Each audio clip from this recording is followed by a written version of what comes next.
Assalamualaikum warahmatullahi wabarakatuh, sahabat rahasia kehidupan Islami. Pada bagian pertama video ini, kita akan membahas fenomena viral yang sedang ramai diperbincangkan di media sosial, terutama di akun TikTok milik seorang pria bernama Javier dari Spanyol. Javier mengklaim sebagai time traveler atau penjelajah waktu yang berasal dari masa depan, dan ia menyatakan bahwa ia adalah satu-satunya manusia yang tersisa di bumi pada tahun 2027. Sejumlah video di akun TikToknya dengan nama pengguna Unicoso Breviviente telah mendapatkan perhatian lebih dari 2 juta pengikut. Dalam klaim kontroversialnya, Javier mengatakan bahwa ia terjebak sendirian di masa depan karena seluruh populasi bumi telah musnah akibat bencana. Namun, respon dari netizen sangat bervariasi, dengan sebagian percaya pada klaimnya, sementara sebagian lainnya meragukan dan menganggapnya sebagai bagian dari rekayasa. Pertanyaan yang muncul adalah, bagaimana perspektif Islam terhadap teori penjelajahan waktu ini?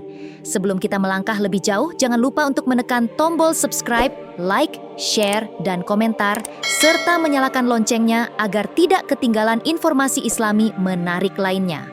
Sahabat rahasia kehidupan Islami yang beriman, fenomena penjelajahan waktu di masa sekarang memunculkan banyak tanda tanya di dunia sains. Meskipun potongan dan bentuk mesin waktu yang sering kita bayangkan masih menjadi hal yang abstrak dan belum terbukti secara nyata, Islam telah mengakui konsep time travel atau perjalanan melintasi dimensi ruang dan waktu sejak ribuan tahun lalu. Allah Subhanahu wa Ta'ala menyatakan dalam Al-Quran, surah As-Sajdah ayat 5, Dia mengatur segala urusan dari langit ke bumi, kemudian urusan itu naik kepadanya dalam 1 hari, yang kadarnya lamanya adalah 1000 tahun menurut perhitunganmu.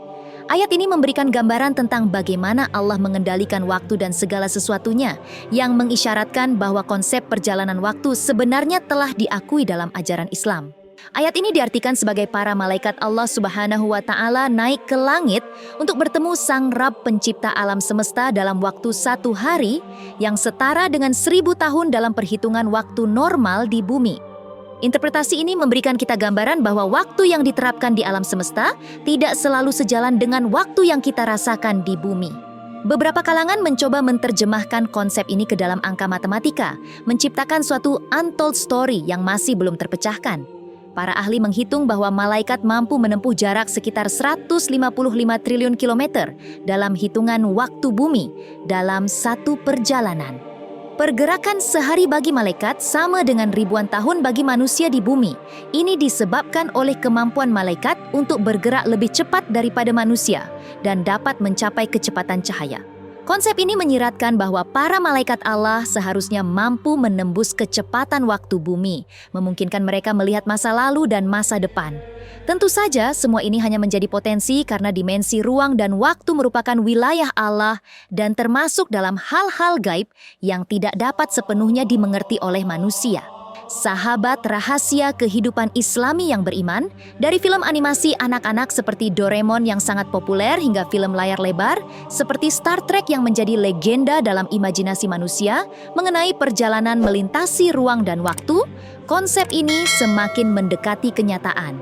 Salah satu contohnya adalah Ron Mallett, seorang ilmuwan astrofisika dari Universitas Pennsylvania, Amerika Serikat, yang meyakini bahwa mesin waktu dapat dibuat secara nyata. Ron Mallett mengajukan teori tentang pembuatan mesin waktu berdasarkan teori relativitas khusus Albert Einstein. Meskipun masih dalam tahap teoritis, konsep ini menunjukkan bahwa ilmu pengetahuan modern juga mencoba memahami dan menjelaskan fenomena perjalanan waktu, meskipun dalam konteks yang lebih terbatas dan spesifik.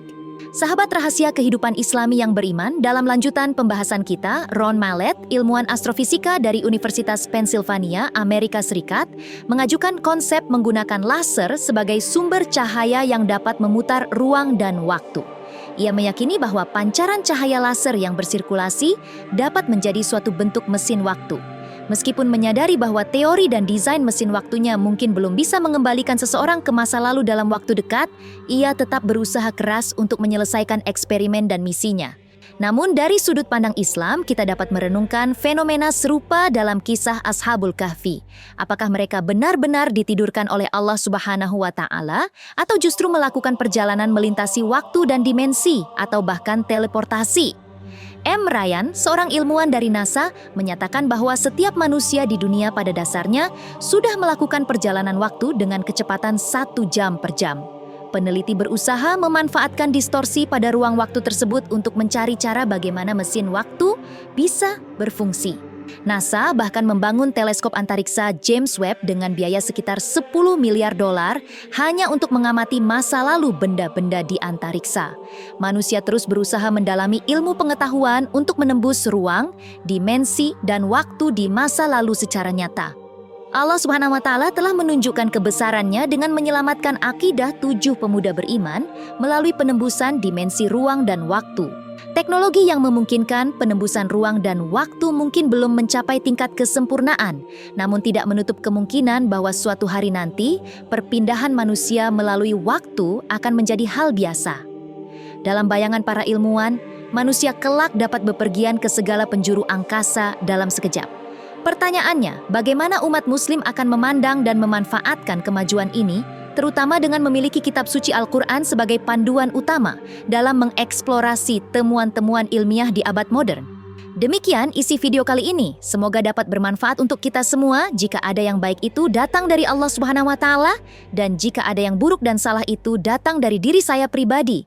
Hanya Allah yang Maha Benar dan Maha Mengetahui. Wallahu a'lam bisyawab. Wassalamualaikum warahmatullahi wabarakatuh.